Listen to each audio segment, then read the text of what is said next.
नमस्कार, mid day prime में आप सभी दर्शकों का बहुत बहुत स्वागत है। मैं हूं असीम मिश्रा। शुरुआत करना चाहेंगे हेडलाइंस के साथ।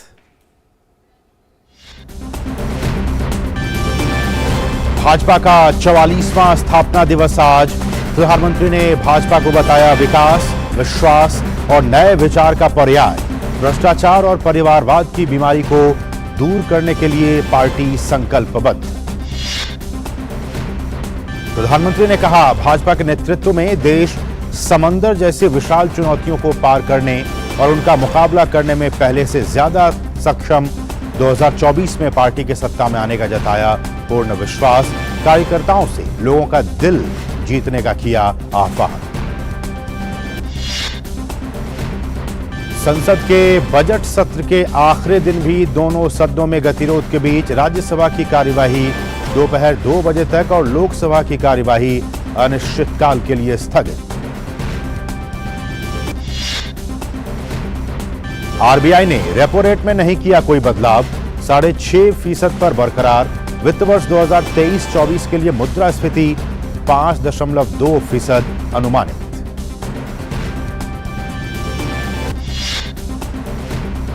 मनी लॉन्ड्रिंग मामले में दिल्ली हाईकोर्ट ने सत्येंद्र जैन की जमानत अर्जी खारिज की।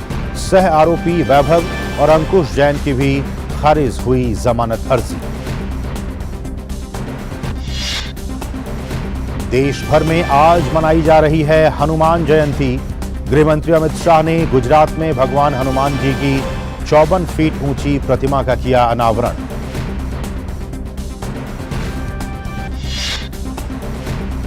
अंतर्राष्ट्रीय स्तर पर भारत को मिली बड़ी कामयाबी। विश्व संगठन के सर्वोच्च सांख्यिकीय निकाय में भारत की 2 दशक बाद वापसी।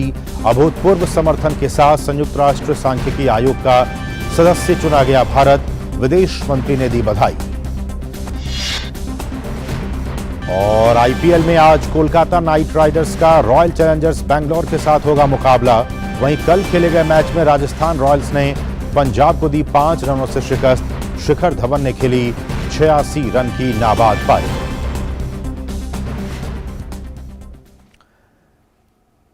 लेकिन सबसे पहले बड़ी खबर।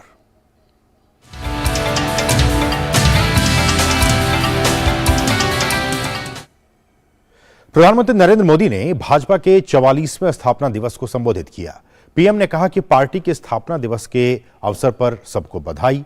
पीएम ने कहा कि भाजपा की स्थापना से लेकर आज तक जिन महान विभूतियों ने पार्टी को सींचा है, पार्टी को संवारा है, सशक्त और समृद्ध किया है, सभी महानुभावों को शीश झुकाकर प्रणाम करता हूं। आज हम सभी अपनी पार्टी का स्थापना दिवस मना रहे हैं। मां भारती की सेवा में समर्पित प्रत्येक भाजपा कार्यकर्ता को इस शुभ अवसर पर बहुत बहुत बधाई देता हूं। भाजपा की स्थापना से लेकर आज तक जिन महान विभूतियों ने अपने खून पसीने से इस पार्टी को सींचा है, पार्टी को संवारा है,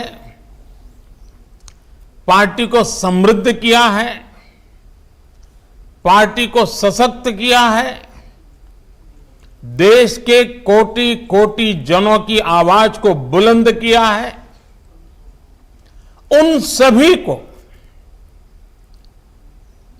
छोटे से छोटे कार्यकर्ता से लेकर के वरिष्ठ पद पर से पार्टी की और देश की सेवा करने वाले सभी महानुभावों का मैं आज शीश झुका करके प्रणाम करता हूं। प्रधानमंत्री ने कहा कि जब लक्ष्मण जी पर संकट आया तो हनुमान जी संजीवनी बूटी के लिए पूरा पर्वत ही उठाकर ले आए। उन्होंने कहा कि भाजपा भी इसी प्रेरणा से परिणाम लाने में लोगों की समस्याओं का समाधान करने का प्रयास करती रही है और आगे भी करती रहेगी। जब लक्ष्मण जी पर संकट आया तो हनुमान जी संजीवनी बूटी के लिए पूरा पर्वत ही उठा करके ले आए। भाजपा भी इसी प्रेरणा से परिणाम लाने में लोगों की समस्याओं का समाधान करने का प्रयास करती रही है, करते रहना है, करते रहेंगे। प्रधानमंत्री ने कहा कि जब भाजपा के स्थापना के 50 वर्ष होंगे उस समय हमारे लक्ष्य क्या होंगे ये हमें अभी से तय करने होंगे। पीएम मोदी ने कहा कि हमें नए इनोवेशंस को अपनाना होगा। 6-7 वर्ष बाद भारतीय जनता पार्टी के 50 वर्ष पूरे होंगे। जब भाजपा के 50 वर्ष पूरे हो उस समय पार्टी का व्याप कितना होगा, स्वरूप कैसा होगा, हमारे लक्ष्य क्या होंगे, ये हमें अभी से तय करना होगा। हमें नए आइडियाज को, नए इनोवेशंस को अपनाना होगा। प्रधानमंत्री ने कहा कि भ्रष्टाचार और परिवारवाद की बीमारी को दूर करने के लिए पार्टी संकल्पबद्ध है। कांग्रेस और उनके जैसी पार्टियों का कल्चर, उन पार्टियों की पहचान क्या है? ये उन्हीं के कल्चर में से पैदा हुई है। उन पार्टियों की पहचान है, पार्टी का नाम लेते ही एक ही बात दिखती है, सारी पार्टियों का तरफ देख लीजिए, परिवारवाद, वंशवाद, जातिवाद और क्षेत्रवाद का बंधक है ये सारे लोग। जबकि भाजपा का पॉलिटिकल कल्चर प्रत्येक देशवासी को साथ लेकर चलने का है। कांग्रेस और उसके जैसी पार्टियों का कल्चर छोटा छोटा सोचना, छोटे सपने देखना और उससे भी कम हासिल करके खुशियां मनाना बस, और खुशी एक दूसरे की पीठ थपथपाना। भाजपा का पॉलिटिकल कल्चर है बड़े सपने देखने और उससे भी ज्यादा हासिल करने के लिए जी जान से खप जाना। वहीं भाजपा के राष्ट्रीय अध्यक्ष जेपी नड्डा ने बीजेपी के 44वें स्थापना दिवस के मौके पर दिल्ली के भाजपा मुख्यालय पर ध्वजारोहण किया।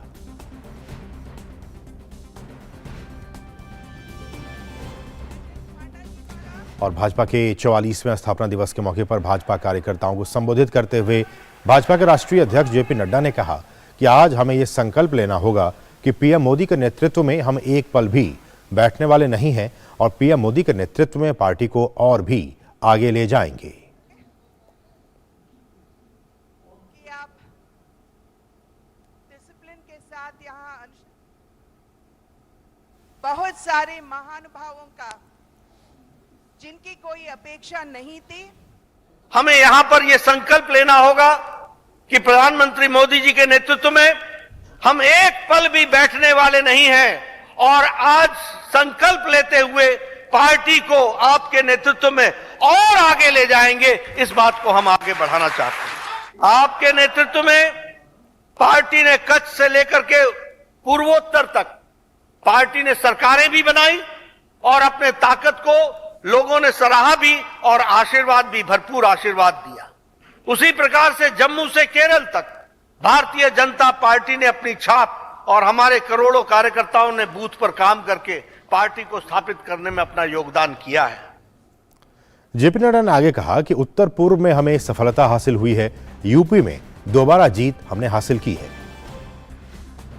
तुम्हें गए साल गए समय में हमने उत्तर प्रदेश में सरकार दोबारा बनाई, हमने उत्तराखंड में सरकार दोबारा बनाई, हमने गोवा में तीसरी बार सरकार बनाई। आपके नेतृत्व ने नॉर्थ ईस्ट में जिस तरीके से हमारे नॉर्थ ईस्ट के भाइयों का दिल जीता, आपकी मेहनत ने, आज मणिपुर में हमने दूसरी बार सरकार वहां बनाई और अभी अभी जो चुनाव हुए उसमें त्रिपुरा में, मेघालय में और हमारे नागालैंड में हमने फिर से दोबारा सरकार नॉर्थ ईस्ट में बनाई है। उन्होंने यह भी कहा कि हमारे नेता और कार्यकर्ता पूरी कर्मठता के साथ काम कर रहे हैं और इन सब की वजह से पार्टी आज यहां तक पहुंच पाई है। हमने देखा कि कितनी लंबी यात्रा, वैचारिक यात्रा भारतीय जनसंघ से भारतीय जनता पार्टी ने की है और आज के दिन हमारे वरिष्ठ नेता जिन्होंने अपने खून पसीने से पार्टी को सींचा, उनको याद करना यह हमारी जिम्मेवारी बनती है। हमारे नेताओं ने पार्टी को यहां तक पहुंचाया है। यह हमारे लिए गौरव का विषय भी है, खुशी का विषय भी है। और दिल्ली में बीजेपी के 44वें स्थापना दिवस के मौके पर पार्टी के राष्ट्रीय अध्यक्ष ने दीवार लेखन कार्यक्रम के दौरान दीवार पर भारतीय जनता पार्टी का लोगो पेंट किया।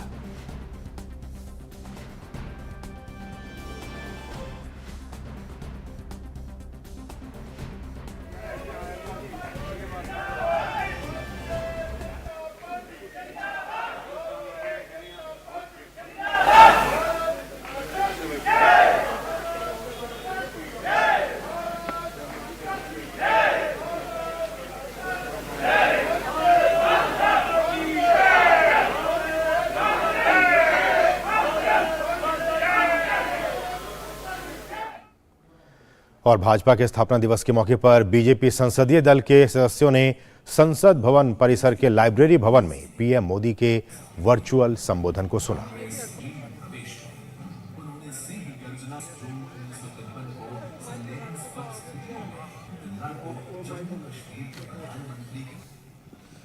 और बीजेपी आज 44वां स्थापना दिवस मना रही है। इस मौके पर प्रधानमंत्री ने भाजपा कार्यकर्ताओं को संबोधित किया। प्रधानमंत्री के संदेश पर वरिष्ठ भाजपा नेता और सांसद राज्यवर्धन सिंह राठौर से खास बातचीत की हमारे सहयोगी शैलेंद्र मिश्र ने। बीजेपी के वरिष्ठ नेता और प्रवक्ता राज्यवर्धन राठौर हमारे साथ हैं। सर, प्रधानमंत्री ने आज हनुमान जी से प्रेरणा लेने की बात कही और बहुत सारे ऐसे अहम संदेश पार्टी कार्यकर्ताओं को दिए हैं कि जुटे रहना है, लगे रहना है। भारतीय जनता पार्टी दशकों से एक कमिटमेंट के साथ काम कर रही है। देश के प्रति जो संघर्ष, त्याग और बलिदान देश को सर्वोच्च पद पर, सर्वोच्च स्थान तक ले जाने के लिए, उसके लिए जो संघर्ष और तपस्या कर रही है, आज भारतीय जनता पार्टी, प्रधानमंत्री मोदी जी 140 करोड़ भारतीयों की आकांक्षाओं का प्रतीक बन गई। उन्होंने ये भी कहा कि जो देश की समस्याएं हैं उसे उधार नहीं, जो हमारी परंपराएं हैं वो उसके मुताबिक उसको हल करना होगा और कठोरता दिखानी होगी हनुमान जी की तरह तमाम चुनौतियों से, बुराइयों से निपटने के लिए। देश की संस्कृति, देश का इतिहास, उसकी वजह से आज दुनिया में देश माना जाता है। इस संस्कृति, हमारी जो सभ्यता है, उसको सही तरह से दुनिया के सामने रखने का काम प्रधानमंत्री मोदी जी कर रहे हैं और यही उनका आह्वान है कि इस मर्यादा को ध्यान में रखते हुए हमारा भारतीय मर्यादा, भारतीय संस्कृति, क्योंकि इसकी वजह से, इसी की जड़ों की वजह से सदियों से भारत मजबूत है, इसी मर्यादा को ध्यान में रखते हुए हमें हमेशा काम करना है। परिवारवादी दलों को लेकर भी कटाक्ष किया कि जो सामाजिक न्याय की बात करते हैं वो परिवारवादी ऐसे दल, जो राजनीतिक दल केवल और केवल सत्ता में आने के लिए, शासन करने के लिए जो तरीके अपनाते हैं, उन तरीकों के बारे में प्रधानमंत्री जी ने अपनी बात रखी कि आप बाकी सभी दलों को जब देखेंगे, भारतीय जनता पार्टी के अलावा सभी दलों को जब आप देखेंगे, तो उसमें या तो आपको परिवारवाद दिखाई देगा, या आपको वंशवाद दिखाई देगा, या आपको रीजनलिज्म दिखाई देगा। तो यही एक भारतीय जनता पार्टी है जो राष्ट्र को एक मानते हुए, देश सबसे पहले मानते हुए काम कर रही। विदेश और संस्कृति राज्य मंत्री मीनाक्षी लेखी ने कहा है कि बीजेपी देश के प्रति एक समर्पित पार्टी है और बीजेपी ने इसे अपने कार्यकाल में दिखाया भी है। देश के प्रति जब हम समर्पित रहेंगे तो वो हमारे कार्यकाल ने दिखाया भी है। ये भी बताया है कि जिस प्रकार से जनधन के खाते खोले गए, 80 करोड़ लोगों को राशन दिया गया, हर व्यक्ति को टीकाकरण किया गया जब कोरोना जैसी महामारी आई, सड़कों का जाल बिछाने के काम से लेकर हमारे जीडीपी प्रोजेक्शंस, हमारे स्टील का जो मैन्युफैक्चरिंग है वो, कोयले का प्रोडक्शन, एक्सपोर्ट्स, डिफेंस का एक्सपोर्ट, डिफेंस का प्रोडक्शन, पीएलआई स्कीम्स, यूपीआई में सबसे अधिक ट्रांजैक्शंस, तो इस प्रकार के काम जो है वो भारतीय जनता पार्टी ने किया। हमारे साथ हमारे सहयोगी राजेश राज इस वक्त ताज़ा अपडेट के साथ मौजूद हैं। राजेश, आपका स्वागत है मिड डे प्राइम में। और जैसा कि प्रधानमंत्री ने कार्यकर्ताओं को और सभी को संबोधित करते हुए बहुत सारी अहम बातें आज कही हैं। मेरा पहला सवाल उनके उस स्टेटमेंट पर, उनके बयान पर कि प्रधानमंत्री ने कहा कि भारतीय जनता पार्टी का जो पॉलिटिकल कल्चर है, जो पॉलिटिकल माइंडसेट है, वो ये है कि सबका साथ, सबका विश्वास, सबका प्रयास, सबको साथ लेकर चलने की है। लेकिन कांग्रेस छोटी सोच की पार्टी है और छोटी सोच के जरिए भी जो वो हासिल होते हैं वो उससे भी छोटी नतीजे उसको हासिल होते हैं। ये प्रधानमंत्री का कहना, ये बयान कितना महत्वपूर्ण आप मानते हैं?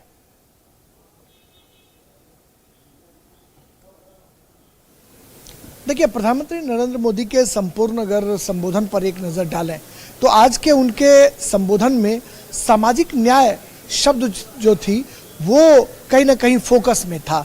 और भारतीय जनता पार्टी विकास के साथ सामाजिक न्याय की बात जब करती है तो बीजेपी का एक बदला हुआ स्वरूप सामने दिखाई पड़ता है और बीजेपी A to Z की बात करती है, यानी सबका साथ, सबका विश्वास और सबका प्रयास जो आपने कहा वह कहीं ना कहीं जो है वो दिखाई पड़ता है। और प्रधानमंत्री के सामाजिक न्याय में किसी जाति विशेष या किसी संप्रदाय का बोध नहीं था, बल्कि उस सामाजिक न्याय में गरीबी जो था, गरीबी और गरीब जो थे वो फोकस में थे। यानी सामाजिक न्याय को पूरी समग्रता के साथ उन्होंने प्रस्तुत करने की कोशिश की और कहा कि सामाजिक न्याय के लिए, और आपको याद हो कि जब 2014 में पहली बार प्रधानमंत्री चुनकर आए थे और सेंट्रल हॉल में उन्होंने कहा था कि हमारी सरकार गरीबों को समर्पित सरकार है, गरीबों के लिए काम करने वाली सरकार होगी, वह उनका जो टॉप एजेंडा था वो एजेंडा आज भारतीय जनता पार्टी जब 44वां स्थापना दिवस मनाने के लिए चली है तब भी वो एजेंडा शीर्ष पर है। और कांग्रेस पर उन्होंने कई तरह के हमले बोले।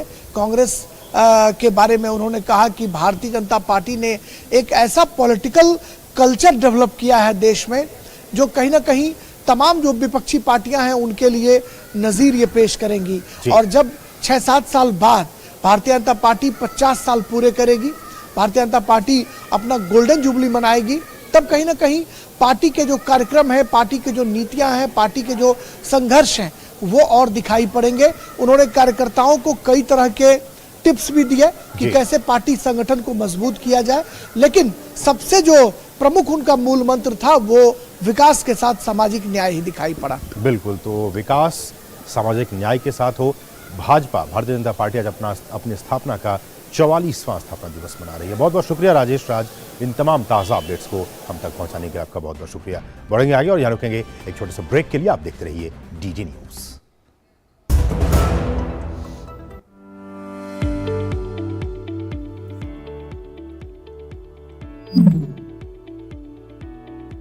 आज सुबह सुबह दुकान छोड़कर कहाँ जा रहे हो? मैं चला फूड सेफ्टी का लाइसेंस बनवाने। ये कौन सा नया लाइसेंस आ गया? नया नहीं भाई, बहुत जरूरी लाइसेंस है। ये लाइसेंस अब सभी खाद्य सामग्री का व्यापार करने वालों के लिए अनिवार्य है। परंतु मेरी दुकान और काम तो बहुत छोटा है, फिर भी मुझे ये लाइसेंस बनवाना पड़ेगा। तुमने बिल्कुल सही सवाल पूछा है। जिनका सालाना व्यापार 12 लाख रुपए से कम है उनके लिए रजिस्ट्रेशन की सुविधा है, और वो भी सिर्फ 100 रुपए के मामूली से शुल्क पर। और जिनका व्यापार 12 लाख रुपए से ज्यादा है वो 2000 रुपए के शुल्क पर लाइसेंस प्राप्त कर सकते हैं। अच्छा भाई, अब ये तो बताओ, इस लाइसेंस या रजिस्ट्रेशन के फायदे क्या हैं हम लोगों के लिए? इसके बहुत से फायदे हैं, जैसे ये हमें कानूनी सुरक्षा प्रदान करता है, कस्टमर के बीच हमारी साख मजबूत करता है जिससे हमारा व्यापार बढ़ता है, और सबसे जरूरी बात, खाद्य सुरक्षा को मजबूत बनाता है जो हम सबकी एक जिम्मेदारी भी है। अरे वाह, एक लाइसेंस के इतने सारे फायदे! ये तो हम सभी खाद्य सामग्री बेचने वालों को तुरंत ले लेना चाहिए। रुको, मैं भी तुम्हारे साथ चलता हूँ। हाँ जरूर चलो, दोनों साथ चलते हैं। फूड सेफ्टी का रजिस्ट्रेशन या लाइसेंस आप खुद से ऑनलाइन भी अप्लाई कर सकते हैं। या फिर डिपार्टमेंट ऑफ फूड सेफ्टी जो मयूर भवन कनॉट प्लेस पर स्थित है के सुविधा केंद्र की मदद से भी अप्लाई कर सकते हैं। दिल्ली खाद्य संरक्षा विभाग द्वारा जनहित में जारी।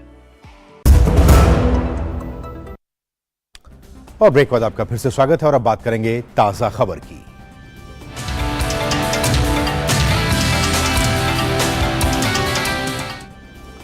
बात संसद की कार्यवाही की। सत्ता पक्ष और विपक्ष द्वारा सदन में शोर शराबे के चलते राज्यसभा की कार्यवाही दोपहर 2 बजे तक के लिए स्थगित कर दी गई है। सभापति ने सदन को बताया कि कार्यस्थगन प्रस्ताव के तहत 6 नोटिस दिए गए जो मानकों के अनुरूप नहीं होने के कारण खारिज किए जाते हैं। वहीं लोकसभा की कार्यवाही भी आज अनिश्चितकाल के लिए स्थगित हो गई है। और सदन की कार्यवाही के बाधित होने पर केंद्रीय कानून मंत्री किरेन रिजिजू ने प्रेस कॉन्फ्रेंस कर विपक्ष पर हमला बोला। उन्होंने कहा कि कांग्रेस और उनके साथियों ने बहुत गलत तरीके से सदन को बाधित किया। राहुल गांधी को लेकर कांग्रेस पार्टी और उसके साथियों ने जो किया है वो देश देख रहा है। कांग्रेस और उनके साथियों ने बहुत गलत तरीके से डिस्टर्ब किया, हाउस को चलने नहीं दिया, काले कपड़े पहन करके संसद का फिर से अपमान किया। ये बहुत देश के लिए दुर्भाग्यपूर्ण अवस्था है। हम चाहते हैं कि इस संसद का मान सम्मान को बनाए रखना चाहिए, लेकिन एक कांग्रेस नेता श्री राहुल गांधी को लेकर के कांग्रेस पार्टी और उसके साथियों ने जो किया है देश देख रहा है। और केंद्रीय कानून मंत्री ने राहुल गांधी मामले पर कांग्रेस के रवैये पर हमला बोला। उन्होंने कहा कि गांधी परिवार के लिए कांग्रेस अलग कानून की मांग कर रही है जो देश की न्याय व्यवस्था का अपमान है। कि लोगों ने क्या कहा आप लोगों ने भी सुना होगा। जैसे कांग्रेस के एक नेता कह रहे थे कि गांधी परिवार के लिए विशेष रूप से व्यवस्था करना चाहिए। जब कन्विक्शन हो गया उनके लिए जब हियरिंग होते हैं तो वो चाहते हैं कि क्योंकि वो विशेष परिवार से आते हैं इसके लिए उनके लिए अलग से व्यवस्था खड़ा करना चाहिए। ये एक तरीके से हमारे न्याय प्रणाली के ऊपर में भी ये एक प्रहार है। देश के कानून सबको बराबर नजर से देखते हैं। और इस सब के बीच 17वीं लोकसभा का 11वां सत्र अनिश्चितकाल के लिए स्थगित हो गया है। राष्ट्रपति के अभिभाषण के साथ 31 जनवरी से प्रारंभ हुआ था बजट सत्र की शुरुआत। सत्र के दौरान केंद्रीय बजट प्रस्तुत हुआ और वित्त विधेयक पारित हुआ। सत्र स्थगित होने के बाद पीएम मोदी, स्पीकर ओम बिरला और रक्षा मंत्री राजनाथ सिंह ने मुलाकात की। इस दौरान संसदीय कार्य राज्य मंत्री अर्जुन राम मेघवाल, एनसीपी नेता सुप्रिया सुले भी मौजूद थी। केंद्रीय मंत्री गिरिराज सिंह ने राहुल गांधी पर हमला बोलते हुए कहा है कि कांग्रेस नेता पीएम मोदी को गाली देते देते पूरे ओबीसी समाज को गाली देने लगे हैं, जिसका नतीजा ये हुआ कि उनकी सांसदी चली गई। डीडी न्यूज सहयोगी शैलेंद्र मिश्र से खास बातचीत में उन्होंने कहा कि अगर राहुल गांधी ने मुआफी मांगी होती तो आज सांसदी उनकी नहीं जाती। केंद्रीय मंत्री गिरिराज सिंह हमारे साथ हैं। सर, बजट सत्र का जो दूसरा चरण है, पूरा का पूरा सत्र किसी भी मुद्दे पर, किसी भी विधेयक पर चर्चा नहीं हो पाई और लगातार विपक्ष का हंगामी जारी रहा और सत्ता और विपक्ष के बीच कोई सहमति नहीं बन पाई। किस तरह देखिए, चर्चा होती तो आता कि जीएसटी 18 लाख खा गया, चर्चा होती तो आता कि डायरेक्ट टैक्सेस 16-17 लाख खा गया जो उनके जमाने में नहीं था। चर्चा होती तो चर्चा होता कि एक्सपोर्ट 750 बिलियन का हो। तो ये चर्चा नहीं होने देना मोदी जी के विकास का, तो मोदी जी को गाली, मोदी जी एक बहाना है, अदानी अंबानी, लेकिन मोदी जी को गाली देना है और संसद को ग्रैब करके रखना है, लोकतंत्र को अपमान करना है। सत्ता पक्ष राहुल गांधी की पहले माफी मांग कर रहा था, फिर उनकी सदस्यता चली गई कोर्ट के फैसले के बाद। उसके बाद हमने देखा कि काले कपड़े पहनकर कांग्रेस और उनके सहयोगी दल आ रहे थे, दोनों सदनों में हंगामा कर रहे थे और एक भी दिन कोई ऐसी संभावना नहीं बनी जिससे कोई चर्चा हो पाए और वो सत्ता पक्ष पर लगातार आरोप लगाते रहे। वो क्या चर्चा करेंगे? चर्चा करेंगे कि भारत 10वीं इकोनॉमी थी 2014 में, आज भारत की इकोनॉमी 5वीं पर चला गया, इस पर वो चर्चा करेंगे? वो तो चर्चा केवल मोदी जी को गाली देंगे, पूरी दुनिया में बदनाम करेंगे। यही उनका मकसद है। भारत के अच्छाइयों की चर्चा वो नहीं कर सकते। उन्होंने शपथ खा ली है भारत को नीचा दिखाना। बीजेपी तो कह ही रही है कि जिस तरह से ओबीसी का अपमान किया राहुल गांधी ने, वो उसके लिए व्यापक अभियान की शुरुआत भी आज से हो रही है। तो किस तरह से देखते हैं आप राजा हैं क्या? आप किसी को गाली देंगे क्या? राहुल गांधी ठीक है, बड़े घर के रानी के कोख से पैदा लिए हुए हैं, नेहरू और इंदिरा जी के नाती पोता हैं। इसका मतलब पूरे मोदी समाज को गाली देंगे? अबे मोदी जी को तो गाली दे रहे हैं, दीजिए ना, बेचारे वो तो सुनते रहते हैं। पूरे ओबीसी को आप गाली देंगे और कोर्ट में माफी नहीं मांगेंगे और नौटंकी करेंगे? और भाई जनता का दिल जीतिए ना, जनता के लिए जिए। मोदी जी जीते हैं, करते हैं तो जनता उन्हें प्यार देता है। 2024 में भी मोदी जी आएंगे। केंद्रीय मंत्री गिरिराज सिंह का कहना है कि विपक्ष के पास कोई मुद्दा नहीं था, चर्चा में आखिर वो क्या बोलते, इसलिए सदन में व्यवधान डाला। कैमरामैन विनय के साथ शैलेंद्र मिश्र, डीडी न्यूज, दिल्ली। केंद्रीय वित्त मंत्री निर्मला सीतारमण ने कर्नाटक में भाजपा स्थापना दिवस के मौके पर एक प्रेस वार्ता में कांग्रेस और कांग्रेस के नेता राहुल गांधी पर जमकर हमला बोला। उन्होंने कहा कि कांग्रेस और राहुल गांधी को बार बार और लगातार झूठ बोलने की आदत हो गई है। कांग्रेस पर भ्रष्टाचार का आरोप लगाते हुए उन्होंने कहा कि आज जो कांग्रेस पार्टी भाजपा पर अडानी को लेकर आरोप लगा रही है, इसी कांग्रेस ने अपने शासनकाल में केरल बंदरगाह अडानी को थाली में परोस कर दिया था। हमारे सहयोगी ऋषि कुमार इस वक्त ताजा अपडेट के साथ संसद भवन परिसर से मौजूद हैं। ऋषि नमस्कार। और जैसा कि हमने अपने दर्शकों को बताया कि राज्यसभा की कार्रवाई तो 2 बजे तक के लिए स्थगित हो गई है, लेकिन लोकसभा की कार्यवाही अनिश्चितकाल के लिए स्थगित हो गई है। हर सत्रावसान के बाद एक चर्चा जो निकलकर सामने आती है ऋषि, जिसकी चर्चा हम सभी करते हैं, प्रोडक्टिविटी कैसी रही? अगर बजट सत्र की बात की जाए, आपने लगातार कवर किया इस बजट सत्र की तमाम चीज़ों हमने देखा तमाम चीज़ों को। इस लिहाज से इस सत्र की प्रोडक्टिविटी, उत्पादकता आपके लिहाज से कैसी रही?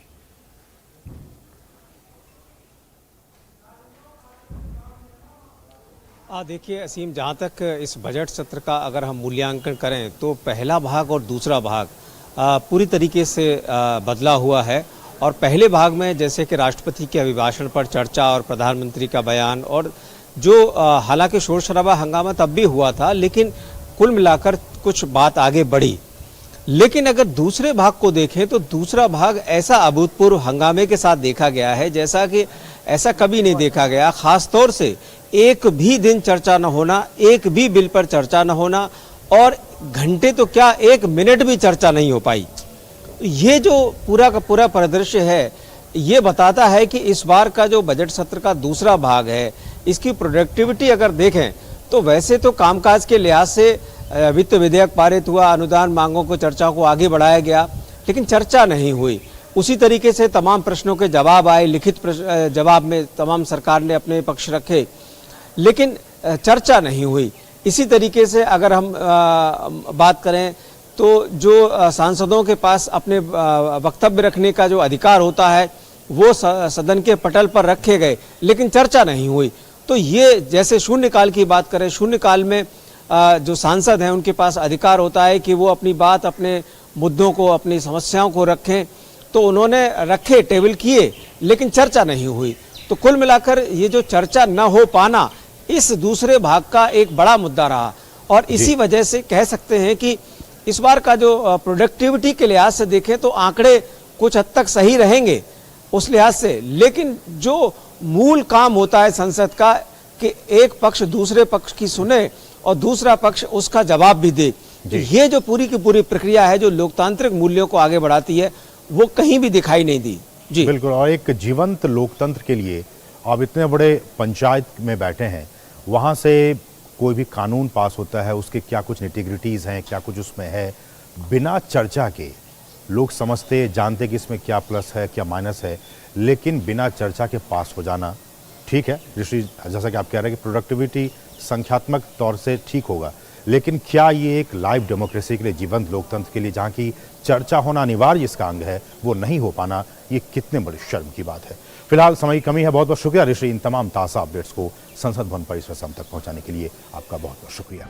बढ़ेंगे आगे और अब बात करेंगे मॉनेटरी पॉलिसी की। रिजर्व बैंक ऑफ इंडिया ने चालू वित्तीय वर्ष की पहली द्विमासिक मौद्रिक नीति समीक्षा में रेपो रेट में किसी तरह का बदलाव नहीं किया है। आरबीआई की तरफ से रेपो रेट 6.5% पर ही बरकरार रखा गया है। Decided unanimously to keep the policy repo rate unchanged at 6.5% in this meeting of the MPC, with readiness to act should the situation so warrant. Consequently, the standing deposit facility, that is SDF rate, will remain unchanged at 6.25%, and the marginal standing facility, that is the MSF rate, and the bank rate at 6.75%, to ensure that inflation progressively aligns with the target while supporting growth. Let me emphasize that the decision to pause on the repo rate is for this meeting only.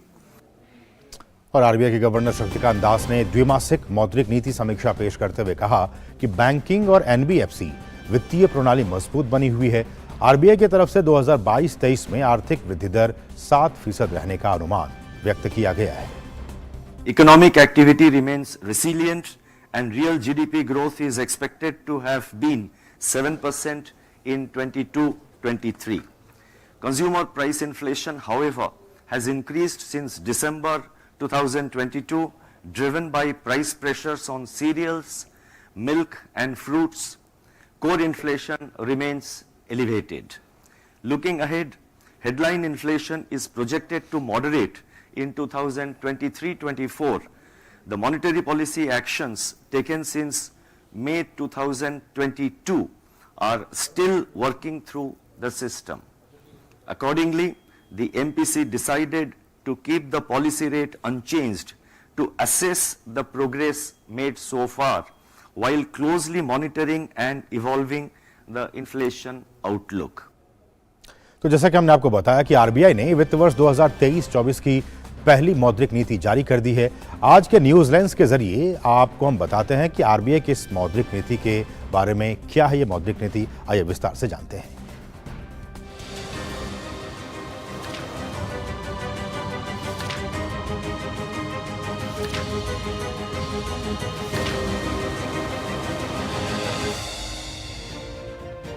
भारतीय reserve bank यानी RBI ने नए वित्त वर्ष 2023-24 की पहली मौद्रिक नीति जारी कर दी है।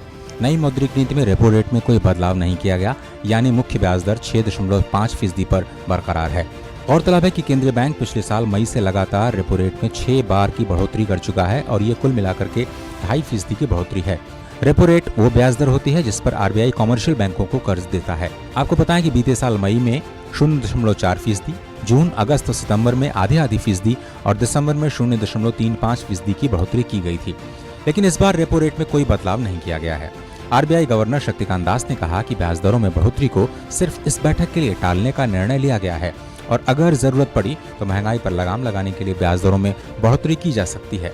आरबीआई की इस मौद्रिक नीति में वित्त वर्ष 2023-24 के लिए जीडीपी वृद्धि दर अनुमान को 6.4% से बढ़ा करके 6.5% कर दिया गया। अनुमानित जीडीपी वृद्धि दर के चारों तिमाही के आंकड़ों पर नजर डालें तो आरबीआई के मुताबिक साल 2023-24 की पहली तिमाही में जीडीपी वृद्धि दर 7.8%, दूसरी तिमाही में 6.2%, तीसरी तिमाही में 6.1% और चौथी तिमाही में ये विकास दर 5.9% रह सकती है। आरबीआई के मुताबिक साल 2023-24 में औसत खुदरा महंगाई दर 5.2% रहेगी। इसके पहले आरबीआई ने 5.3% की रिटेल महंगाई का अनुमान जताया था। रिजर्व बैंक ने पहली तिमाही में खुदरा महंगाई दर 5.1%, दूसरी तिमाही में 5.4%, तीसरी तिमाही में 5.4% और चौथी तिमाही में 5.2% रहने की संभावना जताई है। गौरतलब है कि आरबीआई की मौद्रिक नीति समिति में 6 सदस्य होते हैं। इसमें 3 सदस्य आरबीआई से और 3 सदस्य भारत सरकार द्वारा नियुक्त किए जाते हैं। समिति की अध्यक्षता आरबीआई गवर्नर करते हैं। समिति का उद्देश्य देश में खुदरा महंगाई की दर को 2 से 6% के बीच बनाए रखना और जीडीपी की बढ़ोतरी और महंगाई के मध्य संतुलन बनाना है। मौद्रिक नीति समिति के द्वारा हर 2 महीने के अंतराल पर यह मौद्रिक नीति जारी की जाती है। साल की इस पहली मौद्रिक नीति की खास बात यह है कि महंगाई के अनुमान में कमी की गई और विकास दर के अनुमान में बढ़ोतरी। मुंबई में शिशिर सेलार के साथ ब्यूरो रिपोर्ट, डीडी न्यूज।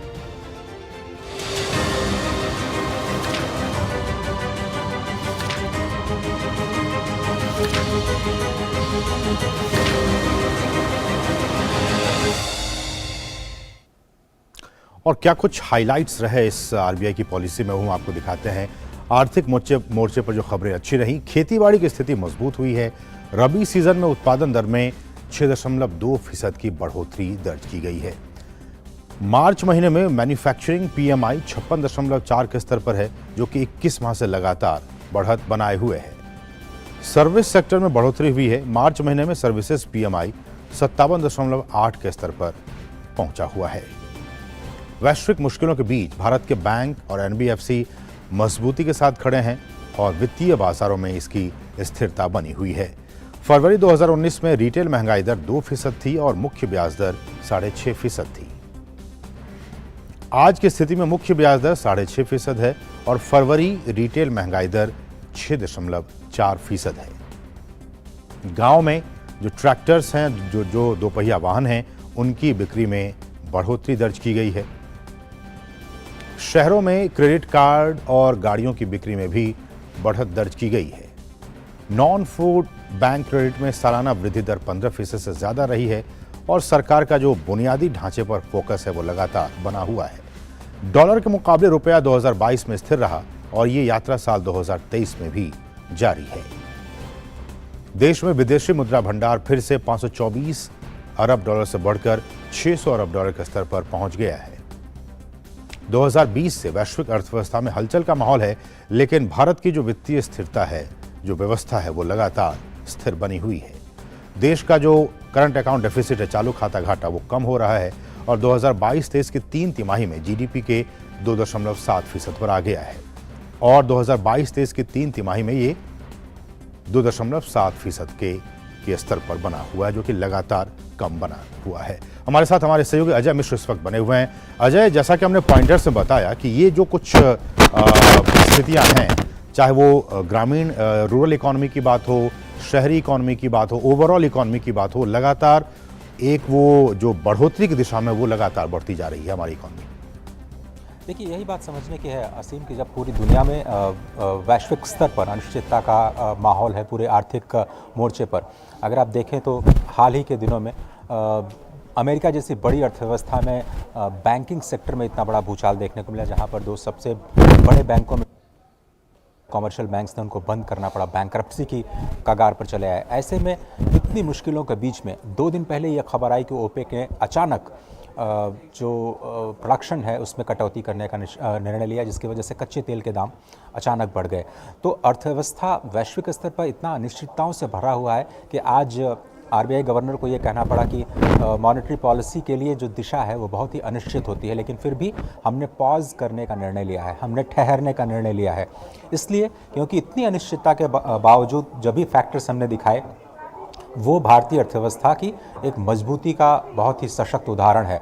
और जो न्यूज़ लेंस की अंतिम पंचलाइन थी, आपको याद होगा असीम, कि इस बार के मौद्रिक नीति का सबसे बड़ा जो लक्षण है वो ये है कि महंगाई दर में कमी का अनुमान किया गया और विकास दर में बढ़ोतरी का अनुमान किया गया है। ये अच्छी खबर है और वही इस पूरी तस्वीर को एक लाइन में अगर सरल तरीके से कहना चाहें तो पूरे आज की मौद्रिक नीति को ये परिभाषित करता हुआ नजर आ रहा है कि ये दोनों चीज़ें पॉजिटिव। अजय, अगर फंडामेंटल्स की बात की जाए, बुनियादी फैक्टर्स की बात की जाए, आपकी नज़र में ऐसे वो कौन कौन से फैक्टर्स हैं आज की तारीख में इंडियन इकॉनमी में जो कि इतने बिग जो विंड्स हैं, बाहर की जो स्थितियां हैं, विदेशी स्थितियां हैं, उसके मद्देनज़र भी भारत की स्थितियां और भारत की इकॉनमी एक सही तरीके से सही ट्रैक पर चल रही है?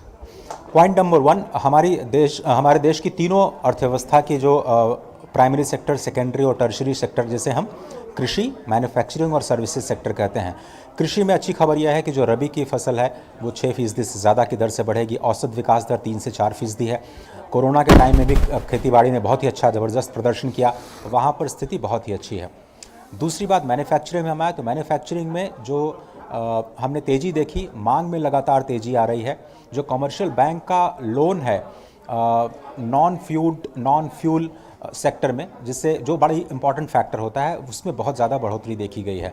तो एक तरफ सरकार का निवेश जहां लगातार बुनियादी ढांचे पर बढ़ रहा है, वहीं निजी क्षेत्र का भी निवेश अर्थव्यवस्था में बढ़ रहा है। ये लोन के आंकड़ों से पता चलता है। ये चीज़ हमें बताती है कि मैन्युफैक्चरिंग भी पटरी पर आ रही है। अब आती है तीसरी और टर्शरी सेक्टर की बात।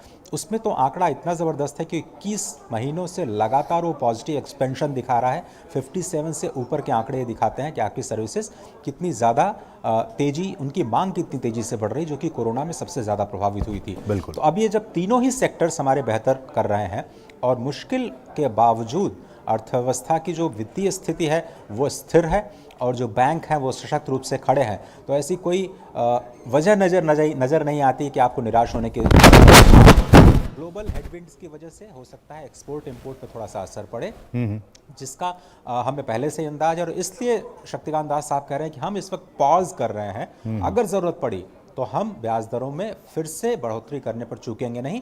ये सिर्फ हम वेट एंड वॉच की स्थिति के लिए हमने थोड़ा सा ठहरने का निश्चय लिया है, क्योंकि पिछले 11 महीनों में हमने 2.5% तक ब्याज दरें बढ़ाई हैं। बिल्कुल बिल्कुल। तो जैसा कि आप कह रहे हैं कि चाहे वो जो प्राथमिक सेक्टर है, प्राइमरी, सेकेंडरी और टर्शरी, इन तमाम सेक्टर्स में लगातार बढ़ोतरी दर्ज की जा रही है और इसलिए भी इस बार यथास्थिति बनाए रखने की कोशिश की गई है आरबीआई की तरफ से मॉनेटरी पॉलिसी में। बहुत बहुत शुक्रिया अजय, तमाम ताज़ा अपडेट्स को न्यूज़ रूम हम तक पहुंचाने का आपका बहुत बहुत शुक्रिया।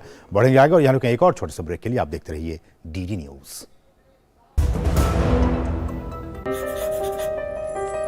तुम गुल्लक तो नहीं, पर तुमने हमारे पैसे बचाए हैं, बुरे वक्त में साथ निभाया है। तुम्हारे कारण ही दादाजी का दिल फिर से धड़कने लगा है। तुम्हारी वजह से ही 5 लाख तक का मुफ्त इलाज हो पाया है।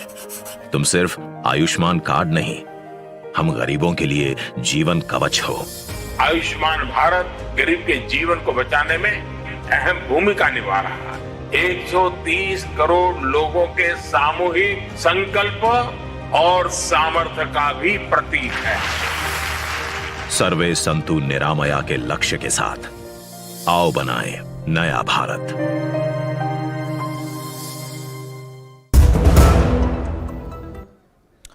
और अब कुछ दूसरी अहम राष्ट्रीय खबरें।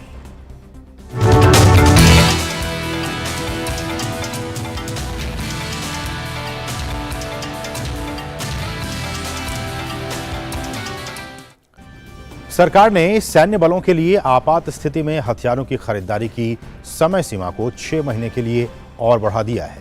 आपात स्थिति में तीनों सेनाएं प्रक्रिया को छोटा करते हुए फास्ट ट्रैक से हथियारों की खरीद करती हैं। सैन्य बलों को फास्ट ट्रैक से हथियारों की खरीद का अधिकार अगस्त 2022 में 6 महीने के लिए दिया गया था। ये अधिकार चीन से लगने वाली सीमा पर रक्षा तैयारियों को मजबूत बनाने के लिए दिया गया था।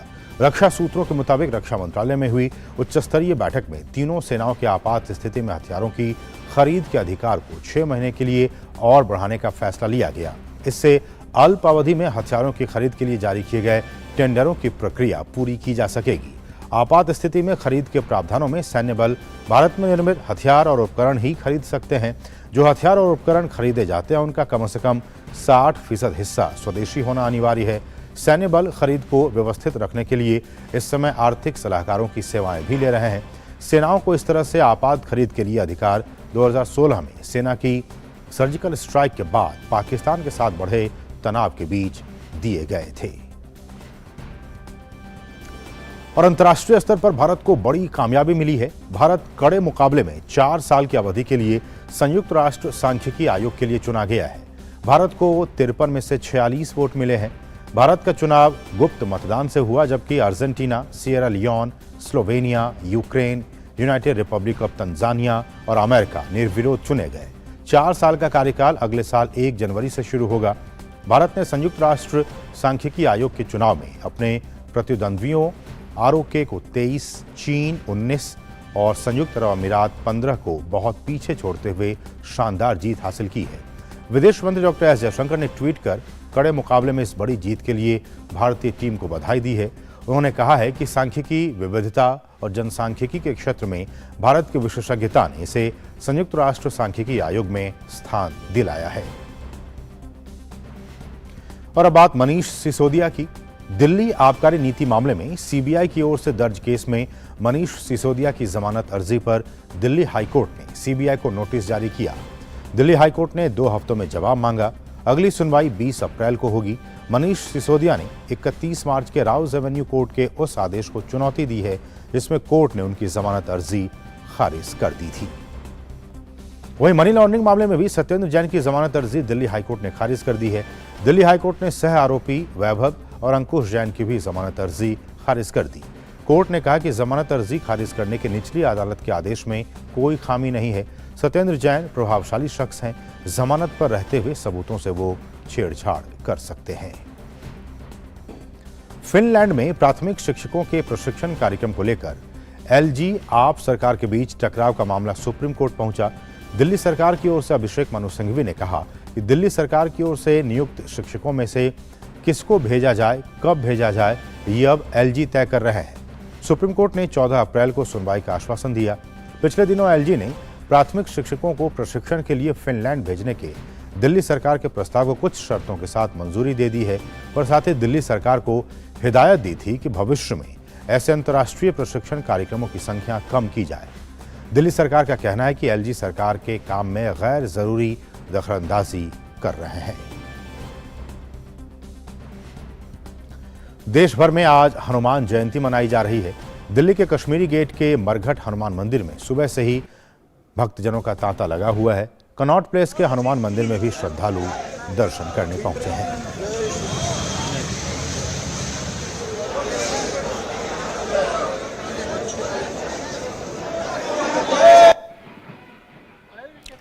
वहीं मध्य प्रदेश के जबलपुर में पचमढ़ा मंदिर स्थित हनुमान मंदिर में हनुमान जी को 1 टन के लड्डू का भोग लग रहा है। ये आयोजन हनुमान मंदिर पचमढ़ा सेवा समिति द्वारा किया जा रहा है, जिसमें पिछले वर्ष की भांति इस वर्ष भी 1 टन के लड्डू का प्रसाद चढ़ाया जा रहा है। मंदिर के आचार्य रामनाथ दुबे ने बताया कि महाराष्ट्र, राजस्थान और मध्य प्रदेश के कारीगर 1 टन के महान लड्डू को बना रहे हैं।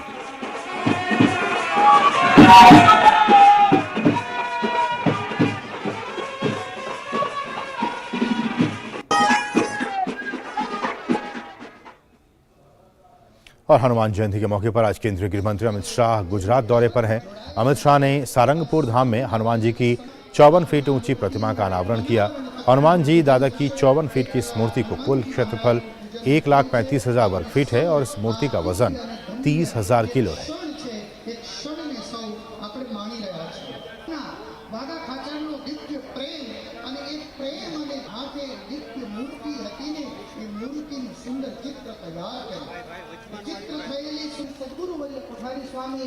और हनुमान जी के जन्मोत्सव पर केंद्रीय गृह मंत्री अमित शाह आज गुजरात दौरे पर। अपने दौरे के दौरान अमित शाह सारंगपुर धाम में हनुमान जी की 54 फीट ऊंची प्रतिमा का उन्होंने अनावरण किया।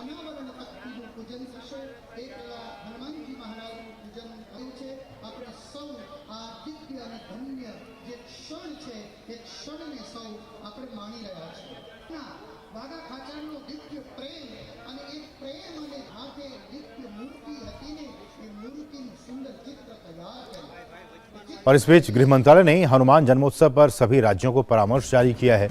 मंत्रालय ने सभी राज्य सरकारों को कानून और व्यवस्था बनाए रखने, त्योहार को शांतिपूर्ण तरीके से संपन्न कराने और समाज में सांप्रदायिक सद्भाव बिगाड़ने वालों पर नजर रखने को कहा है। मंत्रालय ने ये सलाह रामनवमी समारोह के दौरान पश्चिम बंगाल और बिहार में झड़पों की घटनाओं के कारण जारी की है। इन दोनों राज्यों में रामनवमी के आसपास हिंसा, आगजनी और पथराव की घटनाएं हुई थी। पूर्वोत्तर राज्यों के विकास के लिए भारत सरकार मिशन मोड पर काम कर रही है। इसी क्रम में केंद्रीय गृह मंत्री अमित शाह ने हाल ही में केंद्रीय मदद से तैयार हो रही 11 परियोजनाओं का शिलान्यास और लोकार्पण किया। इन परियोजनाओं से भविष्य में मिजोरम में संस्थागत विकास के साथ पूर्वोत्तर में तरक्की के नए आयाम स्थापित होंगे। आइए देखते हैं ओपी यादव की ये खास रिपोर्ट।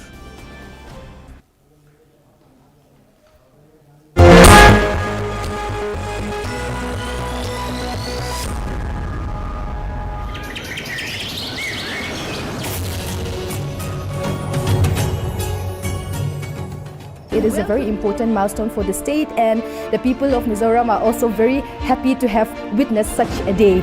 पूर्वोत्तर राज्यों का विकास केंद्र सरकार की प्राथमिकता में रहा है। प्रदेश में चहुमुखी विकास के साथ आर्थिक, सामाजिक और सांस्कृतिक समृद्धि को मजबूती देने के लिए केंद्रीय गृह मंत्री अमित शाह ने मिजोरम की राजधानी आइजॉल में 24 अरब 15 करोड़ की विभिन्न परियोजनाओं का उद्घाटन किया। पिछले 9 साल में मोदी जी के प्रयास से, भारत सरकार के प्रयास से और नॉर्थ ईस्ट की जनता के सहयोग से पूर्वोत्तर में हम शांति ला पाए हैं, कनेक्टिविटी बढ़ाई है और भारत के बाकी हिस्सों जितना ही विकास नॉर्थ ईस्ट में करने में हमें सफलता मिली। केंद्रीय गृह मंत्री के आइजॉल दौरे को मिजोरम के मुख्यमंत्री जोरामथांगा ने विकास के लिए अहम बताया। We are really grateful to the Home Minister. In spite of his very busy schedule, he spared the time to come here. Mizoram की मुख्य सचिव रेणु शर्मा ने कहा कि इन परियोजनाओं के कारण मिजोरम में संस्थागत विकास के साथ पूर्वोत्तर के अन्य हिस्सों से कनेक्टिविटी बेहतर होगी।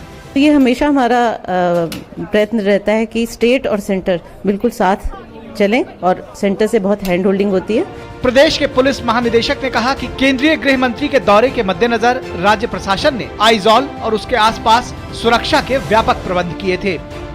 आइजॉल के उपायुक्त ने कहा कि प्रदेश में खाद्य डिपो की जरूरत थी, यहाँ राशन डिपो बनने से सूबे की खाद्य जरूरतें पूरा करने में मदद मिलेगी। कार्यक्रम के दौरान मौजूद अन्य नागरिकों ने भी केंद्रीय गृह मंत्री के दौरे को विकास के लिहाज से अहम बताया। केंद्रीय गृह मंत्री ने कहा कि मिजोरम को राज्य के रूप में अस्तित्व में आए महज 36 साल हुए हैं, लेकिन इतने कम समय में भी मिजोरम ने तरक्की के नए आयाम स्थापित किए हैं।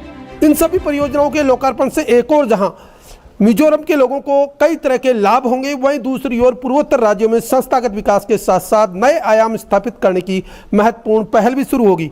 मेरे सहयोगी कैमरामैन लाल डोंगा के साथ में OP Yadav, DD news, Aizawl.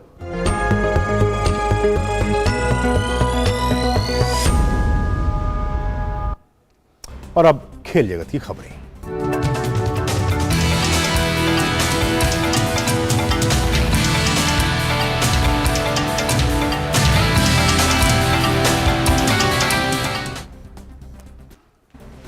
हमारे सहयोगी गौरव स्टूडियो में मौजूद हैं। गौरव, नमस्कार। नमस्कार असीम। और खेल की खबरों की शुरुआत करते हैं इंडियन प्रीमियर लीग की खबरों के साथ, जहां पर इंडियन प्रीमियर लीग में आज कोलकाता नाइट राइडर्स और रॉयल चैलेंजर्स बैंगलोर आमने सामने होंगे। कोलकाता नाइट राइडर्स को इस सीजन के पहले मुकाबले में हार का सामना करना पड़ा था। वहीं रॉयल चैलेंजर्स बैंगलोर ने इस सीजन में अपने अभियान की शुरुआत मुंबई इंडियंस के खिलाफ धमाकेदार जीत के साथ की थी। इस मैच में कप्तान फाफ डू प्लेसिस और विराट कोहली की शानदार पारी देखने को मिली थी। आज होने वाले मुकाबले में आरसीबी की टीम अपने पिछले प्रदर्शन को दोहराना चाहेगी। वहीं अपने पहले मैच में केकेआर के बल्लेबाज कुछ खास नहीं कर पाए थे। आज के इस मुकाबले में कोलकाता नाइट राइडर्स पिछली गलतियों में सुधार करते हुए टूर्नामेंट में पहली जीत की तलाश में मैदान में उतरेगा। और बात कर लेते हैं कल खेले गए मुकाबले की। पंजाब किंग्स ने आईपीएल 2023 में लगातार दूसरी जीत हासिल की है। राजस्थान रॉयल्स के खिलाफ खेले गए सीजन के दूसरे मुकाबले को पंजाब किंग्स ने 5 रन से अपने नाम कर लिया। पंजाब की टीम ने टॉस हारकर पहले बल्लेबाजी करते हुए 20 ओवर में 4 विकेट पर 197 रन बनाए थे, जिसके जवाब में राजस्थान की टीम निर्धारित 20 ओवर में 7 विकेट खोकर 192 रन ही बना पाई और मैच को 5 रन से हार गई। पंजाब के लिए शिखर धवन ने नाबाद 86 और प्रभ सिमरन सिंह ने 60 रन की नाबाद पारी खेली। वहीं राजस्थान के लिए संजू सैमसन ने सबसे ज्यादा 42 रन बनाए। हेटमायर ने 36 और ध्रुव जुरेल ने 32 रन की पारी खेली। इस सीजन में ये पंजाब की लगातार दूसरी जीत है, जबकि राजस्थान की पहली हार है। भारत के पूर्व ओपनर सुधीर नायक का बुधवार को निधन हो गया। वो काफी लंबे समय से बीमार चल रहे थे और मुंबई के अस्पताल में भर्ती थे। वो 78 वर्ष के थे। बीसीसीआई ने सुधीर के निधन पर शोक व्यक्त किया है। उन्होंने भारत के लिए 3 टेस्ट और 2 वनडे मैच खेले थे। सुधीर के नाम भारत के लिए वनडे में पहला चौका लगाने का भी रिकॉर्ड है। उन्होंने ऐसा 1974 में लीड्स के हेडिंगले में इंग्लैंड के खिलाफ किया था। हाल ही में सुधीर बाथरूम की सतह पर गिर गए थे और उनके सिर में चोट आई थी, जिसके बाद उन्हें मुंबई के अस्पताल में भर्ती कराया गया था। वो कोमा में चले गए थे और इससे उबर नहीं पाए। सुधीर मुंबई क्रिकेट में एक बेहद सम्मानित व्यक्ति थे और रणजी ट्रॉफी विजेता कप्तान भी थे। उन्होंने रणजी के 1970-71 सीजन में मुंबई टीम का नेतृत्व किया था और खिताब दिलाया था। और अब बात कर लेते हैं केन विलियमसन की। इस साल होने वाले भारत में एक दिवसीय विश्व कप से पहले न्यूजीलैंड की टीम को बड़ा झटका लगा है। वनडे टीम के कप्तान Kane Williamson Indian Premier League में लगी घुटने की चोट के चलते 2023 विश्व कप से बाहर हो सकते हैं। विलियमसन को आईपीएल के पहले मैच में गुजरात जायंट्स के खिलाफ खेलते हुए चोट लगी थी। इसके बाद वो पूरे टूर्नामेंट से बाहर हो गए थे। इस चोट के बाद न्यूजीलैंड क्रिकेट बोर्ड ने ये पुष्टि की है कि उनका क्रूसिएट लिगामेंट टूट गया है और उन्हें इससे उबरने के लिए सर्जरी की आवश्यकता है। भारत में 5 अक्टूबर से 19 नवंबर के बीच वनडे विश्व कप का आयोजन होना है। केन विलियमसन की अगले 3 हफ्ते के भीतर घुटने की सर्जरी होने की संभावना है। ऐसे में सर्जरी के बाद इतने कम वक्त में रिकवर करना उनके लिए काफी मुश्किल रहेगा। और अब बात कर लेते हैं फुटबॉल की। रियल मैड्रिड ने स्पेनिश कोपा डेल रे के फाइनल में जगह बना ली है। सेमीफाइनल के दूसरे लेग के मुकाबले में रियल मैड्रिड ने बार्सिलोना को 4-0 से करारी शिकस्त देकर टूर्नामेंट के फाइनल में प्रवेश किया। एग्रीगेट के आधार पर टीम ने 4-1 से जीत दर्ज की। बार्सिलोना ने पहला लेग 1-0 से अपने नाम करने में सफलता हासिल की थी। बुधवार की देर रात खेले गए इस मुकाबले में पहले हाफ में दोनों टीमों के बीच रोमांचक भिड़ंत देखने को मिली। कड़े मुकाबले के बीच पहला गोल पहले हाफ के खत्म होने से ठीक पहले करीम बेंजेमा के पास पर विनीशियस जूनियर ने किया। इसके बाद टीम ने पीछे मुड़कर नहीं देखा और मैच के अंत तक अपनी पकड़ को बनाए रखा। इस मुकाबले में करीम बेंजेमा का शानदार खेल देखने को मिला। बेंजेमा ने बार्सिलोना के खेमे में 3 गोल दागे और हैट्रिक लगाई। रियल मैड्रिड के लिए दूसरा गोल करीम बेंजेमा ने 50वें मिनट में किया। इसके बाद तीसरा गोल 58वें मिनट में पेनल्टी किक के जरिए आया, जबकि चौथा गोल 80वें मिनट में किया गया। हालांकि इस दौरान बार्सिलोना ने वापसी करने की कोशिशें जरूर जारी रखी, लेकिन उसे एक भी सफलता हाथ नहीं लगी और टीम ने मैच गंवा दिया। अब 6 मई को होने वाले कोपा डेल रे के फाइनल में रियल मैड्रिड की भिड़ंत ओसासुना से होगी। तो असीम, ये थी खेल जगत से जुड़ी हुई तमाम बड़ी खबरें। बिल्कुल, बहुत बहुत शुक्रिया गौरव, बहुत बहुत शुक्रिया इन तमाम ताज़ा अपडेट्स को हम तक पहुंचाने के लिए। तो इसके साथ ही मिड डे प्राइम के आज के बस इतना ही। मुझे और हमारी पूरी टीम को दीजिए अनुमति। नमस्कार।